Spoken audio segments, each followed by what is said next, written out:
Você já parou para pensar que existem conexões invisíveis, escondidas nos bastidores da política latino-americana? Conexões que não aparecem no noticiário comum, mas que movem bilhões de dólares e sustentam regimes inteiros. No centro dessa rede estão três nomes: Nicolás Maduro, Lula da Silva e o narcotráfico. Durante décadas, a Venezuela deixou de ser apenas um país produtor de petróleo. O chavismo transformou a nação em um hub do crime organizado internacional. Cartéis colombianos usaram o território venezuelano como rota para a Europa e os Estados Unidos, e, em troca, mantiveram Maduro no poder, alimentando sua ditadura com dinheiro sujo. Mas não foi só isso. Facções criminosas do Brasil também entraram nesse circuito. Durante anos, as drogas que passavam pela Venezuela abasteceram comunidades brasileiras. E esse dinheiro fortaleceu quadrilhas, comprou armas e financiou políticos. Não é teoria da conspiração, são fatos revelados em investigações, delações e relatórios internacionais. E aqui surge a pergunta: quem dentro do Brasil se beneficiou desse esquema? Nos anos 2000, quando o Foro de São Paulo estava em seu auge, Lula se aproximou de Hugo Chávez. A narrativa era de integração latino-americana, mas nos bastidores surgiam indícios de que esse alinhamento também garantia proteção para o fluxo de drogas e dinheiro ilícito. Relatórios de inteligência apontaram que líderes de facções brasileiras foram tratados como peças úteis em negociações políticas. O objetivo? Manter a ordem nas ruas e a estabilidade no poder. Mas estabilidade a que custo? Enquanto Maduro enriquecia sua elite com o narcotráfico, facções no Brasil lavavam dinheiro em empresas de fachada. Parte desse dinheiro entrou na política, financiou campanhas, comprou aliados e criou um círculo vicioso. Crime alimentando o poder, e poder protegendo o crime. E se esse círculo for quebrado, quem cai junto com Maduro? Hoje, Donald Trump olha para essa rede com outros olhos. Para os Estados Unidos não é mais apenas crime, é terrorismo. E quando se trata de terrorismo, não existe imunidade diplomática. Maduro já está marcado como alvo, e junto com ele, todos os que mantêm laços ocultos com seu regime. E aí vem a questão que muitos no Brasil preferem evitar. O que acontece se os Estados Unidos resolverem expor todas as conexões entre facções, chavismo e política brasileira? Lula insiste em falar de democracia e soberania, mas ignora as evidências de infiltração criminosa. E pior, tenta calar as vozes que questionam essa realidade. Projetos de lei para regular as redes sociais são apenas mais uma ferramenta para controlar a narrativa. Só que a verdade escapa.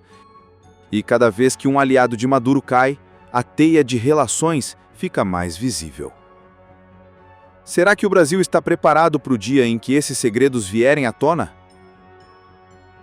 Estamos diante de uma encruzilhada histórica. A América Latina está mudando. Maduro sente a pressão. Petro tenta salvar o que resta. E Lula percebe que seu projeto pode ser abalado por conexões que ele jamais admitirá em público. O jogo de bastidores está exposto. E quando as peças começarem a cair, não haverá discurso que esconda a verdade. A pergunta é: e se Maduro cair, quem mais cairá com ele? A América Latina está num ponto de ruptura. O que parecia inabalável, agora treme. Por décadas, ditadores e partidos alinhados ao Foro de São Paulo operaram com a certeza da impunidade. Tinham dinheiro fácil, rotas protegidas, imprensa cúmplice e um povo mantido na escuridão. Mas 2025 mudou o jogo. O que era silêncio virou investigação. O que era bastidor virou manchete. E o que era intocável começou a sentir a pressão de verdade. Maduro já não dorme 2 noites seguidas no mesmo lugar. Sabe que o cerco está fechado.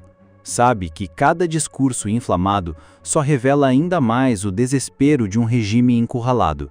E Lula também sabe que sua retórica de democracia não cola lá fora.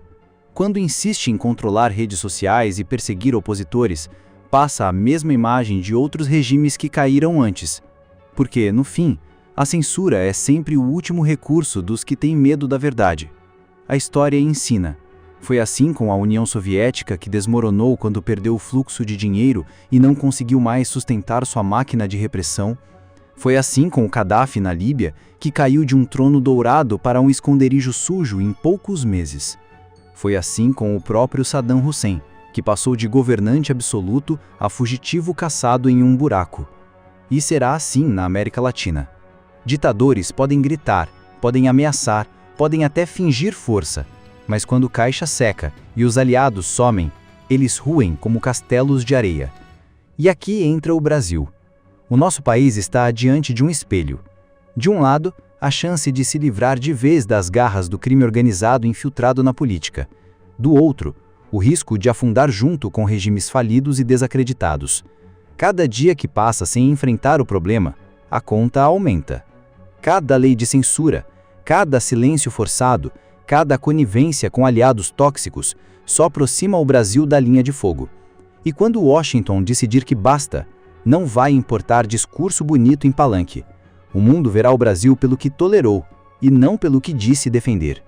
Por isso, comandante, o que está em jogo não é apenas a queda de Maduro.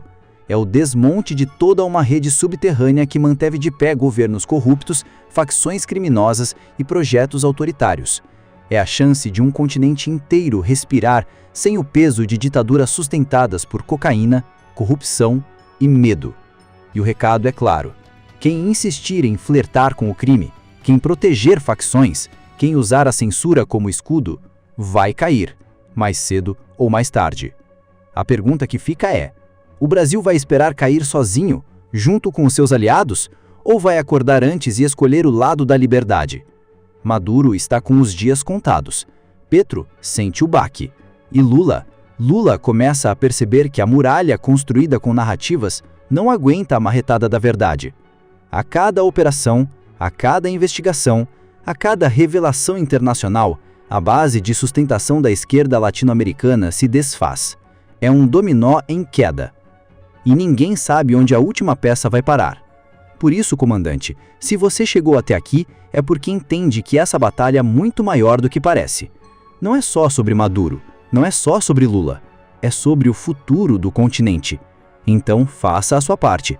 Curta este vídeo, inscreva-se no Frente de Guerra, ative o sininho, compartilhe essa mensagem nos grupos da sua família, entre amigos, nos grupos de trabalho.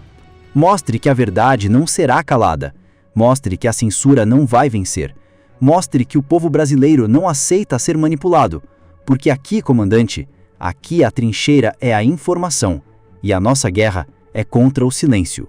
E lembre-se, a pergunta não é se o próximo dominó vai cair. A pergunta é: quando? E quando cair, vai marcar o início de uma nova era na América Latina.